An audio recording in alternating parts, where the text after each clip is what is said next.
There's an often forgotten but powerful piece of the diabetes remission puzzle today that Cory is going to break down and share for us, along with a very awesome, compelling patient story. Hey, welcome to the Diabetes Remission Roadmap podcast with the two renegade pharmacists, Brian Bisher and Cory Jenks. You are listening to this because you are a person with type 2 diabetes who is committed and driven to breaking free from this diagnosis and creating a real, meaningful change in your health and life. In these episodes, we're here to help you ditch the scripts with doses of unconventional wisdom on topics such as fitness, nutrition, medication, mindset, and more. So without any further delay, let's dive right in. Okay, welcome to a solo edition of the Diabetes Remission Roadmap podcast. If you can't tell, it's just Cory, no Brian today. Sorry, ladies and gentlemen, and everyone who enjoys Brian. It's just me today, but I got a great story for you. I had an interesting situation that happened in my clinic that highlighted an often forgotten piece of the diabetes puzzle. So I want you to complete this statement, and then I'll tell you what the actual answer is. So the best thing that happened for my blood sugar was blank. So I'll say this again. The best thing that ever happened for my blood sugar was blank. Now, where's your mind going right now? Are you thinking that it could be they found a new diet? The best thing that ever happened for my blood sugar was a new diet. I found keto. I found vegan. Well, in this case, it was not diet. The best thing that ever happened for my blood sugar was exercise. Well, exercise is important, and don't let me downplay the importance of diet. But in this case, for this patient of mine, it was not exercise. It was not diet. So I hope you're sitting down, because here's the exact thing that this person said to me. They said, the best thing that ever happened to me for my blood sugar was getting fired from my job. What? How does that even make sense? Well, a little backstory. This patient was very uncontrolled, and we had put them on multiple medications. They were trying different diets. They were exercising. Blood sugars remained high, and I hadn't seen them for a few months, and they came back and their sugars were much better. So I was like, what's changed? And he said, I got fired. It was the best thing that ever happened to me. And I remember that this particular person had a very challenging, stressful job, working long hours, stuck on a computer inside, sitting all day, was having to deal with some not so fun decrees from upper management to fire people below them.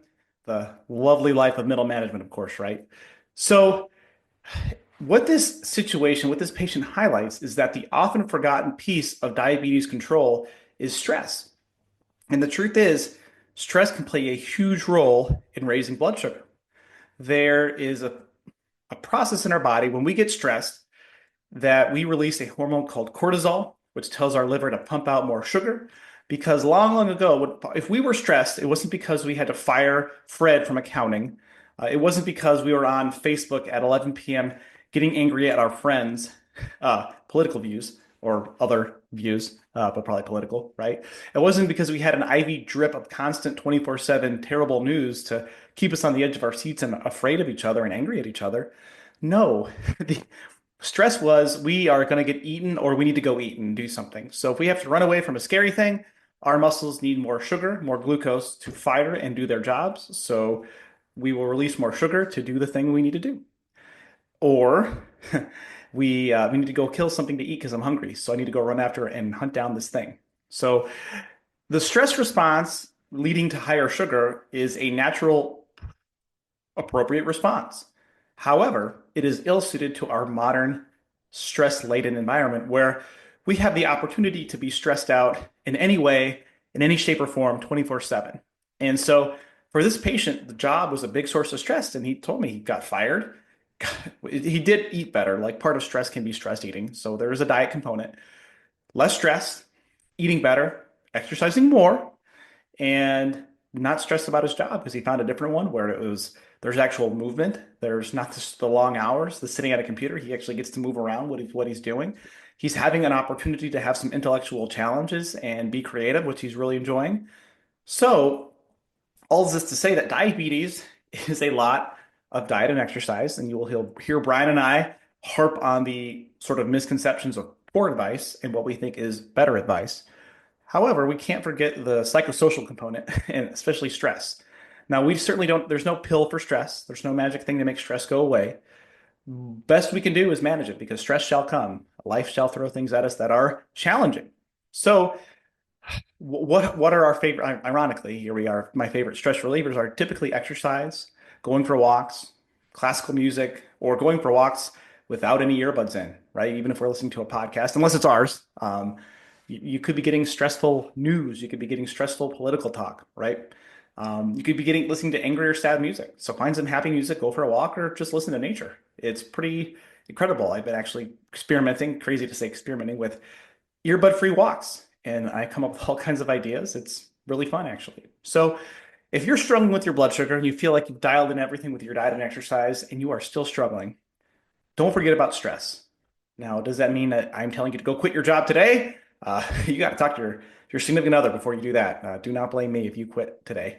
But it might mean you need to quit your job. And I've actually had conversations with patients saying, I think you need to find a new job, or you need to go on a news diet, or you need to go on a toxic people in your life diet because the stress is literally killing people and it could be killing you.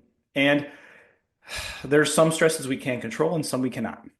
So as you approach your goal of putting diabetes in remission, getting it under better control, taking less medicines, whatever that success looks like for you, don't forget about the secret hidden pillar, the missing macro, if you will, stress. So you'll dial in your proteins, your carbs, your fats, your exercise. Don't forget those interpersonal relationships. Fill your cups with people that fill you with joy. Cut out the toxic people as much as you can. Cut out the toxic work environments as much as you can too. And you just might find yourself, just like my patient, saying, the best thing that ever happened to me was getting fired or quitting my job. So thank you for listening to the solo pod. Just wanted to share this story of woe and success. If you ever are interested in getting a little bit more help on your path to diabetes success, reach out to Brian and I.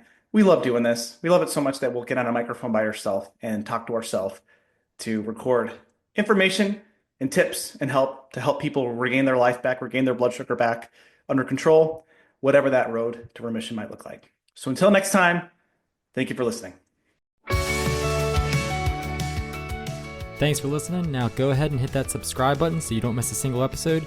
And you can join us on the journey and roadmap to remission.